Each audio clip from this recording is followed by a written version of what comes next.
Hey, everybody, welcome to Wellness Week Live. We have an awesome show today. I have two friends and colleagues from Fitness with Friends, Rachel and Colleen. How you guys doing? Thanks for coming on Wellness Week. We're great, thank you. Yeah, it's great. Cool. So you're coming off a nice rest, right? So it's important. So I wanted to talk to you guys for a while now because I think you have an awesome business, and I think you are really hitting on something that we kind of just touched upon off camera, and that is health and wellness for families, for kids especially. So let me ask you, what got you into children's and families athletics and fitness? Like, what, because you have a unique business in the sense of like you're really kind of almost like a spa gym for families. Am I right in saying that? Sort of, yeah. I think Colleen and I were friends, and we both were active. Colleen perhaps a little more so than I. She's a little bit more motivated, and we were working out at a gym and paying for a trainer. And Colleen, who is a D1 athlete, very, clearly capable of pushing, said, I can train you. And she did. And she started training me instead of paying the money to someone else. And then it turned into inviting friends and having a whole group of people working out together and having fun. The most important thing was to make sure people were having fun. Right. And then Colleen literally called me up one day and just said, I think that we could really do this and create a business where we can help people get fit and have fun. Right. And it started with adults, and then the pandemic hit. And then, what we discovered is these kids are sitting home and not being active. And Colleen started doing Zoom sessions with kids. And it became very popular because parents realized their kids were sitting home watching video games, not being active. And that was the impetus. Yeah. The start. And we both have children actually the same age, 9 and 10, Okay. 10 and 11. And our children are very active, and it's very important for me as they are growing up to try multiple sports, make sure they're outside, they get activity outside. But some, parents work a lot and don't have the ability to, force their kids to be outside. And then, like Rachel said, during the pandemic, it got really bad where we were seeing, some kids were, gaining weight, just being a little bit more lethargic. They were depressed because they weren't seeing friends. So, and then also the communities weren't really providing anything because of the pandemic. So we said, why don't we go to our community to start and see if we can offer something for adults and kids. Right. And we started outside using fields, and we're located in Riverville, New Jersey, in Bergen County. And we started using the fields there and holding classes outside, whether they were HIIT classes, boot camp, weight, bring a mat and a set of dumbbells and do a 30-minute workout. Or if it's kids, we were doing boot camp for kids, speed and agility training. And then we really made it into a big, not a big business yet, but we made it into a business where, we said, it's not me training kids all the time or adults. It's not Rachel. Let's hire some really quality instructors that, we can get these kids getting the proper training they need. And now we're up to almost 15 classes a week with 11 different instructors. Wow. Okay. That we're offering. Yeah. So that's amazing. And you mentioned something, and I want to touch on this. You said the word a few times, outside. And that's another thing. I think kids, even adults, we're so used to going into a facility, into this or into that or into this room. Like, what happened to just being outside? So in a weird way, the pandemic, of course, we wish the pandemic never happened. But like you said, it forced us to go outside. And I think that's something our kids really miss nowadays. It's just going outside. Like when we were kids, we just ride your bike for hours. Or you're playing in the front yard. Like there's something invigorating about going outside to do any kind of training. So kudos to you on that. I mean, and the kids, they need that too, especially as adults too. We're humans. We need to be outside, I think, more than inside if we have the opportunity to do so. I wanted to also ask you, so what are some of the programs, and you don't have to list every of them, but what are some of the programs that you guys do offer? Just like rattle off a few off the top of your head. So we have, like we said, programs for adults and kids, which does differentiate us because we are a family community-oriented business. Our goal is to really provide high-quality programs for the entire family, affordable and convenient. But we have so many different options. For adults, we have Zumba, bar classes, cardio kickbox. We have 2 express classes for people who are kind of in a rush. They want a short version. We have a gluten abs class that's 30 minutes, and we have a full body that's 35 minutes. Get you in and out. We have yoga. So those are some of the few, and we're about to launch our running program called Couch to 5K for beginner runners, because we heard so many people say, I don't know how to run and I'm scared to do it. And so we want to help people correctly learn how to run a 5K. And then at the end, we'll all run together in the 5K, which is great. That's awesome. And I'm somebody, and not to my own horn, but I do triathlons and I've done countless 5Ks. And I remember my first 5K, I was nervous. So that's so cool that you're having something for someone who's going to embark on their first 5K. Maybe to us, it seems like it's nothing, but when you think about when it was your first time doing it, that would have been nice to have a class or someone to kind of coach me through or us through. And it's kind of interesting what's happening. The feedback we're getting is like, I can't do it yet. I'm not ready. I have to learn to run. And we're like, no, this is where you're going to learn to run. And it's going to be a slow progression, and you're going to be comfortable, and you're going to build up your endurance and the ability to be comfortable. So that's an interesting thing that people are, asking. Like, I don't think I'm ready yet. You are. If you have never run, you're ready. Right. It's the ground. Yeah. And then we have programs for kids. We have speed and agility. We have an amazing tumbling program where they learn how to do cartwheels and back handsprings. And even my daughter, my older daughter, who does not love gymnastics, loves this class. I mean, she's a testament to how much fun you can have when it's not like a serious competitive class. It's really fun. We have Grown Up in Me, so intro to dance. We have Zumbini. So we have something for everyone. And we're about to introduce two new classes this spring series. One is Mini Mite Soccer for the 3 to 5 year olds. That's cool. So we're really excited about that. We have a highly qualified instructor who will train them, about the game. And then this class is near and dear to my heart. I'm really excited that Colleen and one of the coaches had thought of this idea, but it's called Fit and Fun for preteens. So it's 5th to 8th grade girls. And it's really about getting them strong and confident as they go through this weird and awkward time, and have a group and a support group at the same time. So we're really excited about that. Yeah. You're going to say, Colleen? Yeah. So what we found is we really didn't have anything for that preteen age group.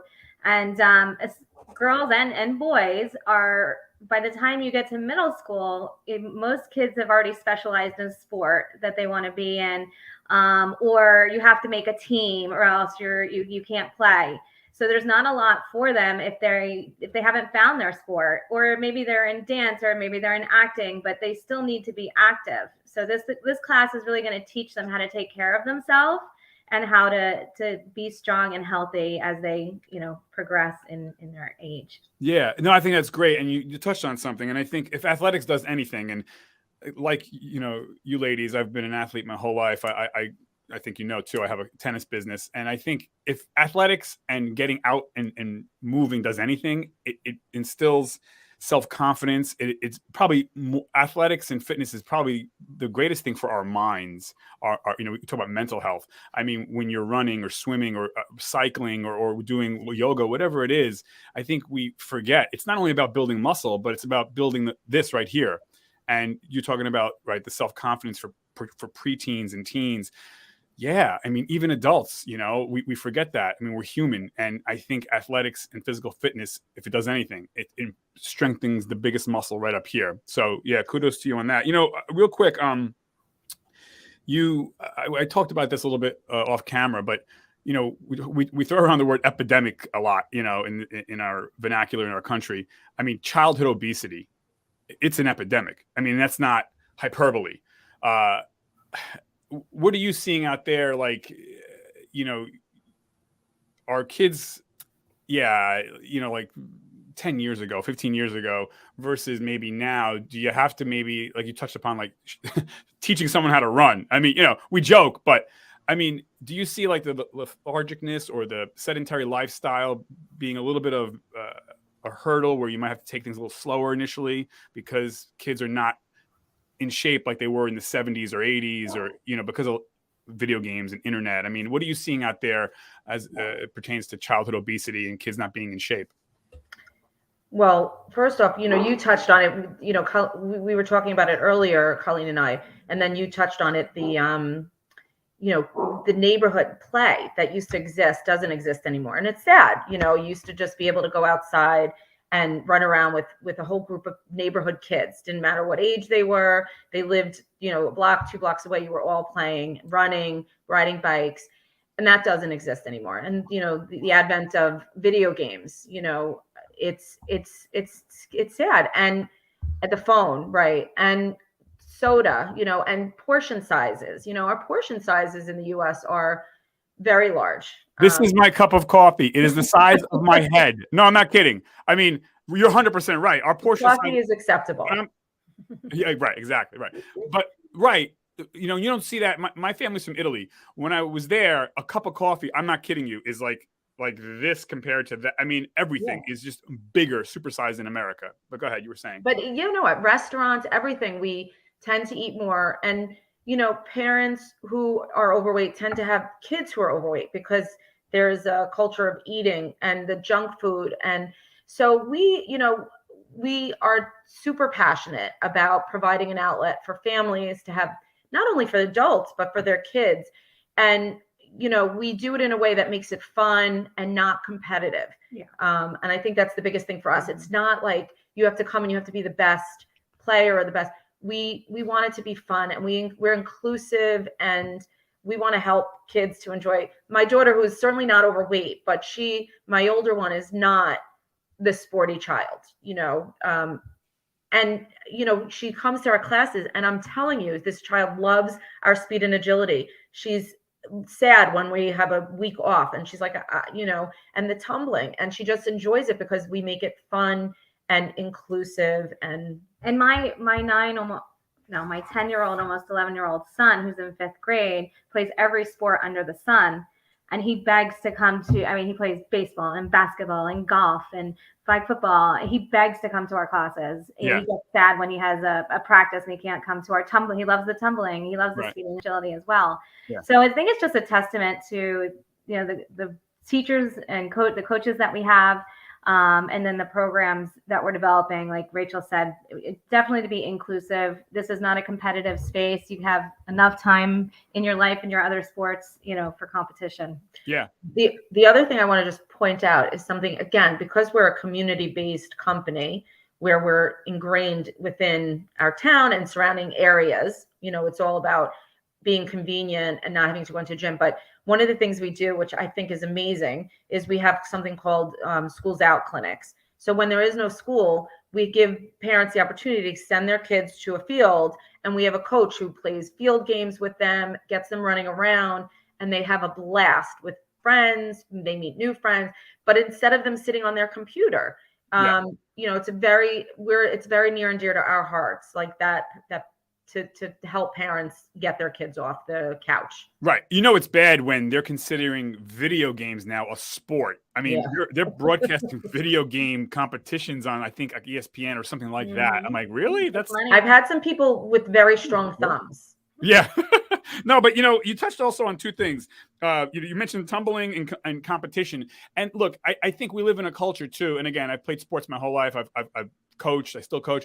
And one of the things that turns me off is not all situations or coaches, but most is like, you got to win. You got to win. We got to destroy. They use war analogies. You know, it's like, especially as a young man playing football and things like that and wrestling. I mean, we're going to go in there and kill them. This is war. I'm like, what? Like my father was in the Vietnam War. You know, it's like, I am just playing football. Like, it's not like, I think sometimes not us particularly, but coaches sometimes or communities or families put so much pressure on competition. Like, it's, hey, what happened to having fun? Like, Mhm. and so kudos to you to have something that is not competitive, but is active, and you can enjoy it and you can stay healthy. And the other thing, tumbling, I hear tumbling and I can envision again, like parents oftentimes wrap our kids in bubble wrap because you can't get a boo-boo, you can't get hurt. Right. Everything is lawyered up.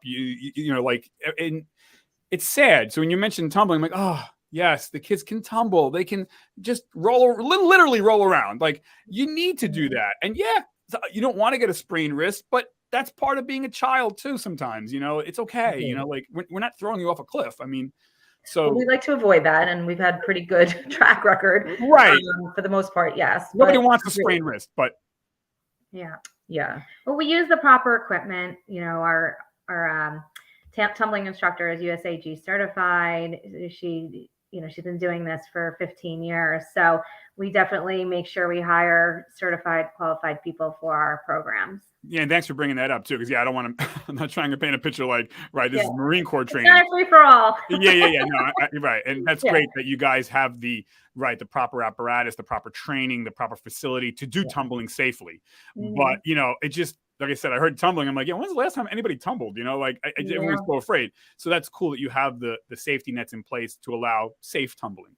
Well, also, where people like our programs versus maybe going to a tumbling gym, a local gym, is that we allow you to do them in short series. So most of our series are about 6 weeks versus having to commit for an entire year. So if you have a little kid that wants to try ballet at 3 years old, if you go to a dance studio, you're committed for, September through May versus here, you could try it for 6 weeks. If they cry the whole time and they hate it, no harm, no foul, don't come back. But 99% of them love it and continue for the next 6 weeks. Or if they need to take a series off, they take a series off. That's very smart on your part. Yeah, because we're talking about children, their attention spans and what they're used to is not the same as an adult. So, and that shows how confident you are in your business and your offerings that you can say, hey, you don't have to commit to whatever year to year. You can do a couple of months. Well, one thing I'd like to say, and I say this to Colleen, and Colleen says it to me sometimes, we feel so lucky. We have instructors that are truly high quality, and we look and we started as a very small business from nothing. And we attracted people because we're two business people that started this business because we have a passion to help people get fit. And people feel that, and the instructors included. And so we have such high quality instructors, and it's amazing. And, I'm going to share a story from one of our instructors, and I'll leave her name no problem.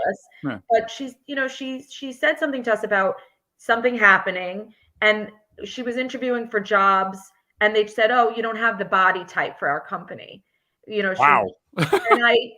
and I was just so upset. And she's an incredible instructor. Yeah. And people love coming to her class. And I said, you are incredible. And you should never let someone ever tell you that. Like that's, and it was really upsetting to me to hear that still happening in this day and age. Like that's to me illegal. Like she probably, but that's the mentality of some of these other gyms and companies. We are so inclusive, and first of all, she's beautiful and she's amazing, and but that's what we attract, and we are so happy and blessed to have these high quality, amazing instructors, and they want to work for us because it's a win-win for all. It's a two-way street. Yeah. No, it's awesome. Yeah. And I think that's important too, not only for your staff, but again, going back to the families and kids, like it's okay. You don't have to be this killer competitor to be here. You can just come as you are, and we're going to, like you said, you're working with them. You're meeting them where they're at. And there's not many programs or places that do that. And that's awesome that you guys are offering that to, people in the community. Colleen, you look like yeah. No, I was going to say the nice part is that we have the same philosophy on the adult side as we have on the kids side. I can't tell you how many people have tried our classes that are just too intimidated to go to a gym. We'll walk into, everyone's in really good shape, and you're gonna, the instructor's gonna work you, so you leave there and you can't walk. We really focus our classes on people of all ages and people of all abilities, where if you're in the best shape, you'll walk out of there feeling good. And if you're not in great shape, you'll still walk out of there feeling good. Right. And we have so many repeat customers that say, I haven't worked out in 10, 15 years. And now they're signed up for 3 classes a week. Wow. So Yeah. it takes them to try it. That's amazing. You know, I want to make sure I get this. So you're located in Rivervale, New Jersey, correct? Mhm. Okay. Yeah. What is your website? Fitnesswithfriends.net. Okay. And then social media, where can people find you, like on Instagram or Facebook or wherever? I don't know. Is there? Fitness with Friends 1. Okay, Fitness with Friends 1. Okay, cool. Now, also, I wanted to touch on, I saw, because I did my research on you. So you have the Kids Cafe, am I correct? I saw Kids Cafe on the website, or something with food with kids, or something about. We have camps. We have a Camp. kids camp. We have kids birthday parties also. So the birthday parties is really starting to take off, especially now that the season coming into the season. We do kids birthday parties. Okay. We'll do it in backyards, or we'll do it in we can rent fields, or we have an indoor space that we're able to rent. Right. And we do sports. We do just soccer, we do a tumbling, and we do ninja. Right. So we have all different types of parties. And then we also have a summer camp in Rivervale, an afternoon camp called Camp Fun in the Sun. Oh, okay, awesome. Yeah. You know, when you mention parties, you know, and I one of the businesses that I own is entertainment, and we do whatever mitzvahs and weddings and kids parties, and you probably see this, and you know, it's like you go to, not you guys, but when you go to a party and you see what they're feeding kids, it's like, what, you know, garbage food, and it's just like, wow. So do you guys, I mean, yeah, what are your thoughts on what kids are eating today? I mean, wow. And what they pass off as, you know, it's just like we want to give our kids the best. I see parents giving their kids the best tutors, the best vacation, the best shoes. And yeah, here's some fried chicken and French fries and soda at the party. It's like, ooh, you know, it kind of baffles my mind. That's okay. Well, I think it's everything in moderation. I'm an 80-20 girl. That's my rule, right? If we deprive the kids of sweets or anything fun, you know, they're never going to want to eat healthy food. I have a rule in my house. So I don't know about anyone that has kids that are school age, they come home and they ravage the pantry. So as soon as they get home from school, they're in there. They want chips, they want crackers, they want cookies, they want whatever they can find. They're just hungry. Right. Well, I have a rule that when they get home from school, they have to have a piece of fruit or they have to have vegetables. Right. And then you can go to the pantry because at least your stomach will be a little bit more full. Right. So at least they're making sure they're getting their fruits and vegetables. And it's up to the parents to provide healthy options in the household and not put a stigma on food so that they feel comfortable. You know, they know that they should eat healthy most of the time, but they're not going to feel guilty when they have the chips or the cake or the crackers. That's a good point, actually. And you're right. I'm not saying never to have a sweet treat or something like that, but you're right, because I think there could be also a shame in that, right? Where a child might be like, oh, I had a cupcake, and they feel like, you know, they feel like they did something wrong. And that's a good point. You know, we do need to have that day or that meal that we can just have some fun and have a cupcake or drink a soda. But I guess what I was saying is just the general pattern when that's what you do every day is a soda. You know, every day you're eating the cookies and the cake and the fried foods every single day. Then, unfortunately, I think that's more the norm than the 80-20.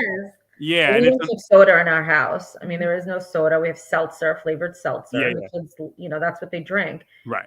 You know, but I think also for me, what I've removed from the cabin is anything with corn syrup in it. You know, if you look at what's in, it's really, it creates you, it helps you gain weight, you know, because it does certain things to your metabolism. So I work very hard at the supermarket. Unfortunately, you have to really, you know, look hard. Read labels. Yeah. You have to read the labels, and it's that corn syrup. You know, if that's the first or second ingredient, for sure, it's not going in my cart. And that's unfortunate because that's what that's what makes it really sweet and whatnot. But, you know, there are some good products out there. I think there should be more. I think there could be companies who really try and create some tasty, healthy snacks, you know.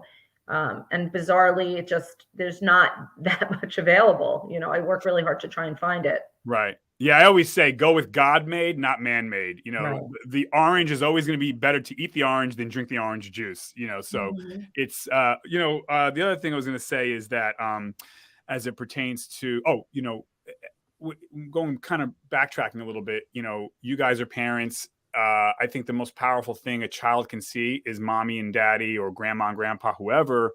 Wow, they're walking or they're cycling or they're going to go play like I remember as a child when my dad would say, "All right, Anthony, we're going to go bicycling today." Like that stuck with me, and to this day, I mean, I'm a competitive cyclist through my triathlons and stuff, and I credit some of that to my dad that he just did something very simple. Let's go cycling together. He didn't even have a plan about anything. He just but kids are like little ducks, right? They see mommy and daddy or aunts and uncles do something, and kudos to you guys for intertwining that in your business where kids and parents can come together to do something because children want to be with their mommy and daddy up until about 14, right? Then it's like, ew, get away from me. But 12. I hope so. I'll take another few years.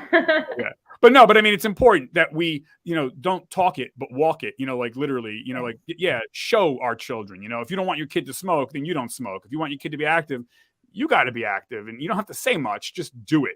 And so that's awesome that you guys do that in your own life, but also in this business. So let me ask you this, and we're kind of running down a little bit of time here, but so for you guys, so Rachel Colleen, like what are some of or one of the types of exercise that you lean more towards? Like I'm big on cycling and tennis.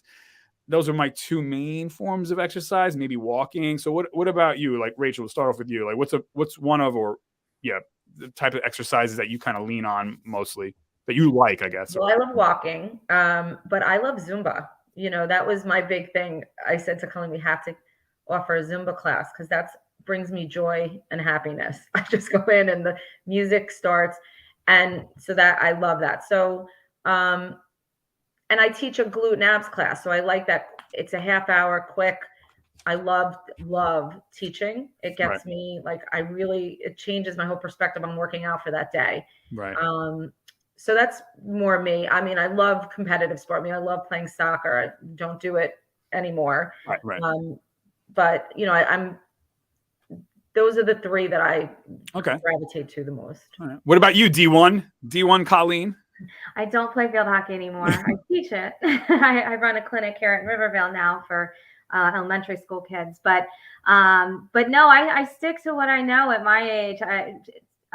Strength training, really anything using body weight or dumbbells. I learned during the pandemic. I used to go to gym. I used to lift heavy weights. I learned during the pandemic in my basement, I can use my 15-pound weights and be in the best shape of my life. Right. So playing squats. Yeah. And then I like to run. I'm a runner. And I did a half marathon. That's the most I ran. Oh, cool. How are your knees doing? My knees are fine. I don't run every day. In the winter, I'm not an outside runner, so I'm ready for spring to come. Right. And I like to bike as well. Okay. I wouldn't say I'm a avid or good biker, but I enjoy. During the pandemic, I got myself a bike, and we go for family. Mm-hmm. We went for family bike rides and started, getting into it 10, 15 miles. Love it. That's what I'm saying, right? When you talk family biking or you just because you can't be on the phone if you're cycling, it forces you to be in that moment. And I know we talked off camera about this. We're doing a show coming up about the importance of taking a break for a day, a Sabbath day, whether you're religious or not. There's something so important about being with family, putting that phone down, looking eyeball to eyeball, breaking bread. And so we're going to have a rabbi on, and I'm not even Jewish, but that's how important I think having a break is, so, but yeah, to your point, getting out, walking together, putting that phone down.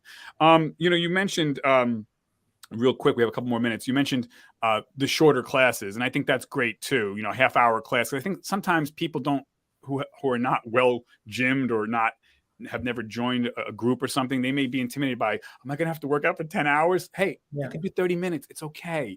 And I think we're sold this bill of goods. Like, well, if you're not working out for 10 hours and sweat dripping, you haven't worked out. That's not true. Right. Yeah. No, it's amazing. And these women walk out going, I can't believe all that you fit in 30 minutes. Like they are sore the next day. They feel good. They come back more because they're feeling fit. A half hour. That's, Yeah, we have 3 half-hour classes a week. We have Monday mornings at 9, Rachel does Mondays at 5:45 p.m. And then we have a 6:30 a.m. class on Tuesday mornings, which is a HIIT class. Yeah. It's a 30-minute it's called EMOM, every minute on the minute. So we call it Rise and Shine EMOM class. Yeah. Okay. Yeah. And I wanted to, real quick, that was one of the questions I had written down, a HIIT class. So for people who don't know, what is HIIT? It sounds like you're going to get hit, but what is HIIT? So it's high intensity interval training. So you're doing bursts of exercise at a very high heart rate, and then you have a certain rest period, and then you do another burst at a very high heart rate. And there's all different kinds of HIITs, but that's pretty much the concept. Okay. Yeah. No, it's awesome. I mean, you guys have, and I would encourage anyone to, again, go on their website, social media. What is the website again? Fitnesswithfriends.net. Fitnesswithfriends.net. And then on social media, it's Fitness with Friends 1. Fitness with Friends, the numeral 1. The number 1. Right. So Fitness with Friends numeral 1 on social media. And then of course this people can comment. We can put links below for people to follow you guys and check you guys out. And I highly recommend, if you're in the northern New Jersey area, Bergen County area, New Jersey, check out Fitness with Friends. And I mean, I really appreciate you making time for me here on Wellness Week. And Colleen and Rachel, thank you so much. Was there anything you wanted to add before we sign off? One more thing. Yeah, because I've been accused of they call me King Interruptus. I interrupt people. And so I have a complex now. I'm like, okay, did people get a chance to talk? So I can hear my friends now. So please, anything else you want to say? So right now we are based in Rivervale, New Jersey, but we are open to going to other communities to bring our programs. Okay, so people should really keep that in mind. If it's something, maybe Rivervale is too far, but they have a group of people that might, and they have a facility that we could talk to them about coming into their community. Mobile options. Yeah. That's awesome. So you can go further out than just the Bergen County area, which is awesome. And that's just great. So, but yeah, so thank you guys so much for making time today. And I am going to sign us off in 3, 2, 1. Thanks everybody. Don't forget, a bunch of great shows coming up. Check back in. Oh, real quick, high tech editing. Hey, don't forget, like and subscribe everybody. Okay. See that? It's, all right. Anyways, thanks everyone. Have a good day. Thanks.